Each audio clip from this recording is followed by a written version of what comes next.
नर्क भोगने के लिए पाप करना ही जरूरी नहीं है। अगर आप एक पढ़े लिखे बेरोजगार हैं तो ये जीवन भी किसी नर्क से कम नहीं है।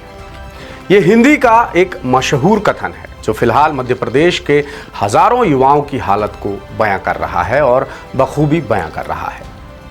हमारे अजब गजब मध्य प्रदेश में इन दिनों वाकई गजब हो रहा है दोस्तों।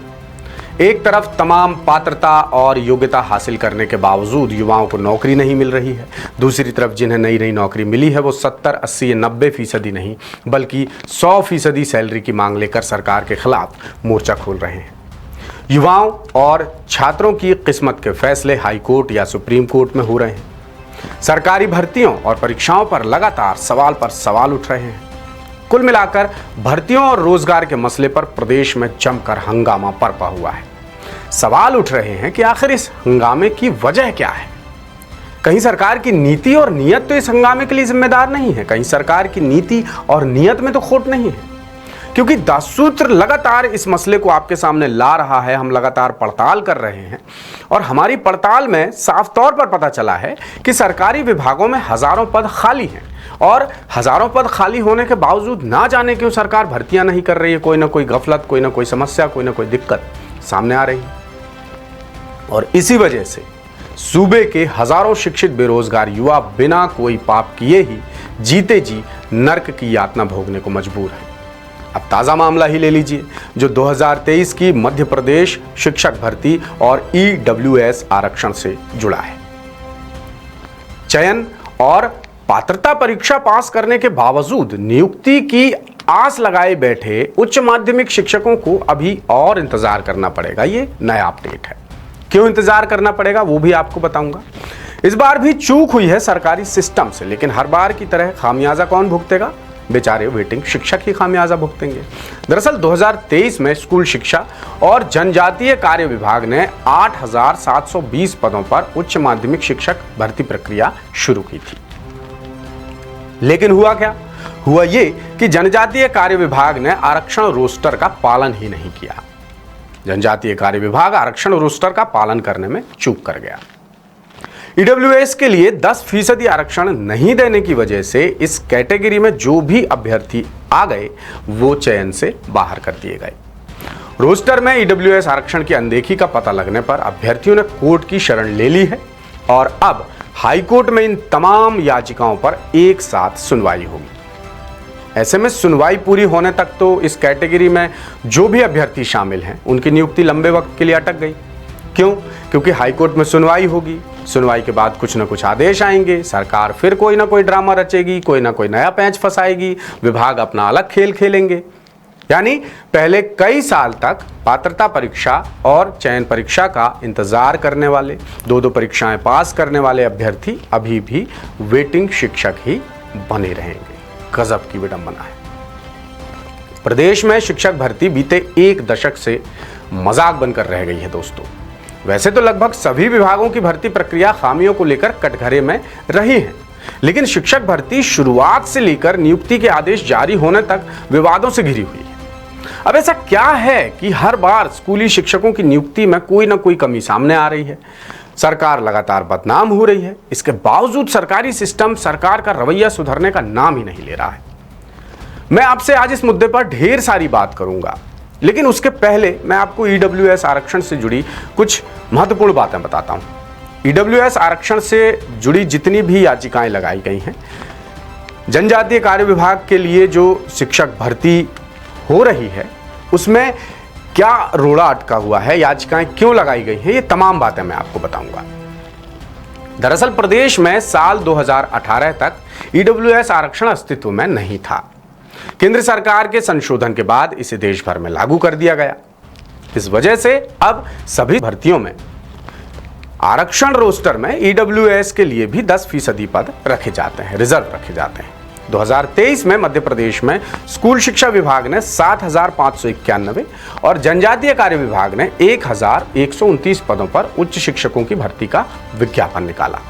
दोनों विभागों ने संयुक्त रूप से 8,720 पदों पर भर्ती प्रक्रिया शुरू की। स्कूल शिक्षा विभाग ने तो आरक्षण रोस्टर का पालन कर बाकायदा SC, ST और OBC के अलावा EWS कैटेगरी में पद आरक्षित कर दिए, उसकी सूची जारी भी कर दी।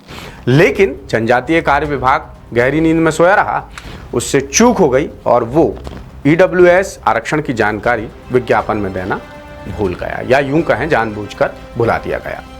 जनजातीय कार्य विभाग ने SC, ST और OBC कैटेगरी तक रोस्टर के तहत पद आरक्षित किए, लेकिन EWS कैटेगरी के आरक्षण देना भूल गया।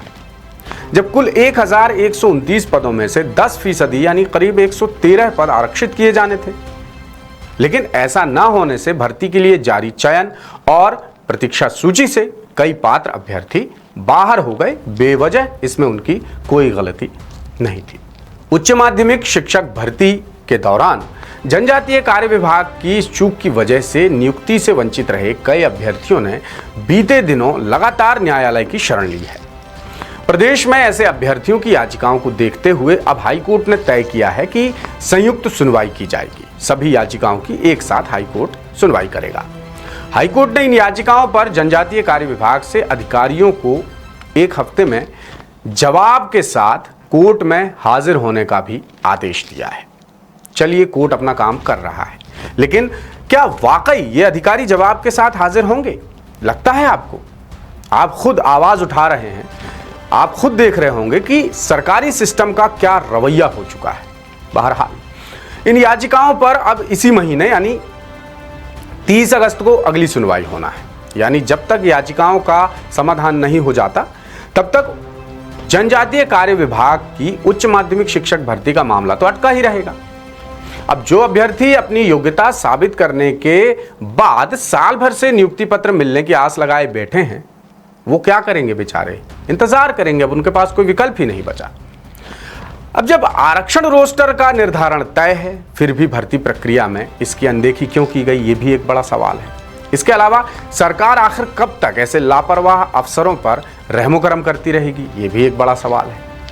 भर्ती के लिए जनजातीय कार्य विभाग की ओर से रोस्टर में EWS आरक्षण की अनदेखी के खिलाफ झाबुआ की अर्पणा हलदार ने हाई कोर्ट की शरण ली है मजबूरन, क्योंकि ये सब गफलतें हो रही हैं तो किसी न किसी को इस लड़ाई में आगे आना पड़ेगा।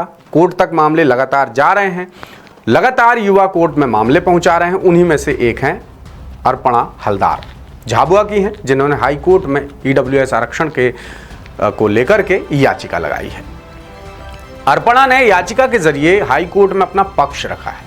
उन्होंने कहा है कि जनजातीय कार्य विभाग की ओर से EWS कैटेगरी में पद आरक्षित नहीं रखे गए हैं। उन्होंने तमाम तथ्यों और तर्कों के साथ हाई कोर्ट में अपनी बात रखी है।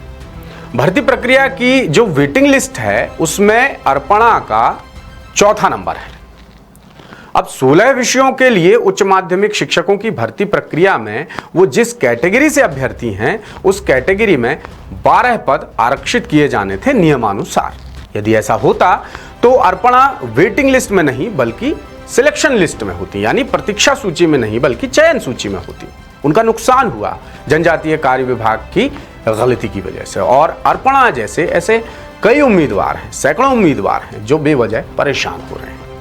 अब दूसरे विषयों के अभ्यर्थियों को भी रोस्टर का पालन ना होने से नियुक्ति से वंचित रखा गया है। जैसा मैंने आपको बताया कि सैकड़ों युवा हैं जो परेशान हो रहे हैं। हालांकि ये पहला मौका नहीं है जब शिक्षक भर्ती में विभागों के जिम्मेदार अफसरों से चूक हुई हो, विभागीय स्तर पर चूक हुई हो, सरकारी स्तर पर चूक हुई हो। उच्च माध्यमिक शिक्षक भर्ती में जनजातीय कार्य विभाग की तरह लोक शिक्षण संचालनालय यानी DPI भी ऐसी गफलत, ऐसी गलती कर चुका है। साल 2018 में हुई भर्ती के दौरान DPI ने EWS कैटेगरी में अभ्यर्थियों को नियुक्ति नहीं दी थी। इस मामले में जबलपुर की एक अभ्यर्थी शिवानी शर्मा, कटनी के अभ्यर्थी घनश्याम पांडे और नरसिंहपुर के अभ्यर्थी मनोज राजपूत ने याचिका लगाई थी, जिस पर अभी भी हाईकोर्ट सुनवाई कर रहा है। इन अभ्यर्थियों ने भी EWS आरक्षण का फायदा नहीं मिलने पर हाई कोर्ट की शरण ली थी। इस पर DPI ने अपने वकील के जरिए EWS आरक्षण 2019 में लागू होने की दलील दी थी। अब हाई कोर्ट ने यह किया कि भर्ती के लिए पात्रता परीक्षा की जो वैधता थी वो 1 साल होने और 2018 के बाद पात्रता परीक्षा 5 साल बाद होने के मजबूत तर्क के आधार पर EWS आरक्षण का फायदा देने का आदेश सुनाया था। यानी हाई कोर्ट ने कहा था कि उम्मीदवारों ने जो याचिका लगाई है उसके पॉइंट्स सही हैं, गलती हुई है सरकारी स्तर पर जिसे सुधारा जाए। लेकिन क्या किया विभाग ने? अगर विभाग सही तरीके से काम कर रहा होता तो शायद मैं आपके पास ये मसला लेकर नहीं बैठा होता, शायद आप सड़क पर उतरकर आंदोलन, प्रदर्शन, धरना नहीं दे रहे होते। बहरहाल अब मैं थोड़ा सा आपको आरक्षण का मसला समझाता हूं कि आरक्षण कैसे होगा। तो महिलाओं के लिए 50% सीट आरक्षित हैं। अनारक्षित पुरुष अभ्यर्थी की उम्र सीमा 40 वर्ष होनी चाहिए, यह आरक्षण के नियमों में लिखा है। अतिथि शिक्षकों के लिए 25% सीटें आरक्षित हैं नियमों के मुताबिक। ओबीसी वर्ग को भर्ती प्रक्रिया में 27% आरक्षण देना है, ये भी नियम कहते हैं। अनुसूचित जनजाति वर्ग के लिए 20% सीट रिजर्व होंगे, ये भी नियम कहता है। नियम ये भी कहता है कि अनुसूचित जाति वर्ग के लिए 16% आरक्षण होना चाहिए। इसके अलावा आर्थिक रूप से कमजोर यानी ईडब्ल्यूएस वर्ग को 10% आरक्षण मिलना चाहिए, जिस पर हम आपसे बात कर रहे हैं। इसी को लेकर के अभी फिलहाल बवाल मचा हुआ है और सारी याचिकाएं चली गई हैं हाईकोर्ट के पास। हाईकोर्ट अब संयुक्त रूप से इन तमाम याचिकाओं पर सुनवाई करेगा।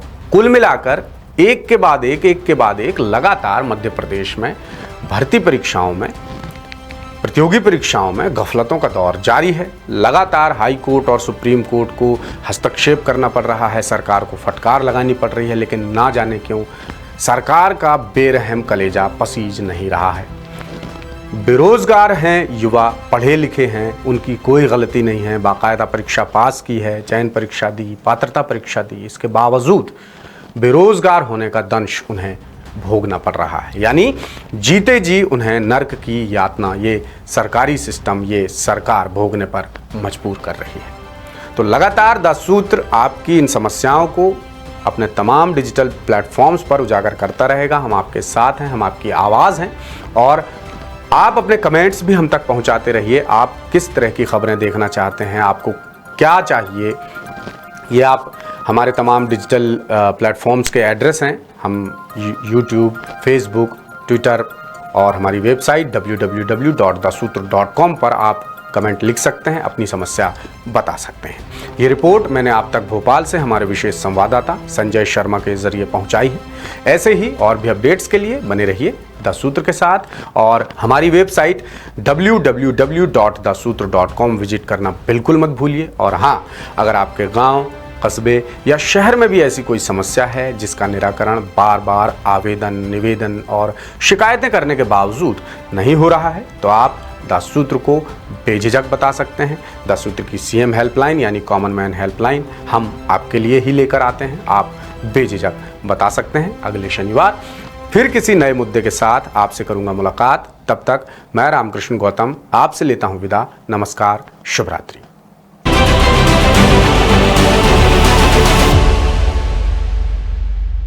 लेटेस्ट, इन्वेस्टिगेटिव और इन डेप्थ खबरें देखने के लिए ज्वाइन कीजिए द सूत्र का व्हाट्सएप चैनल, सब्सक्राइब कीजिए यूट्यूब चैनल, लाइक कीजिए फेसबुक पेज और पढ़ते रहिए वेबसाइट www.daसूत्र.com।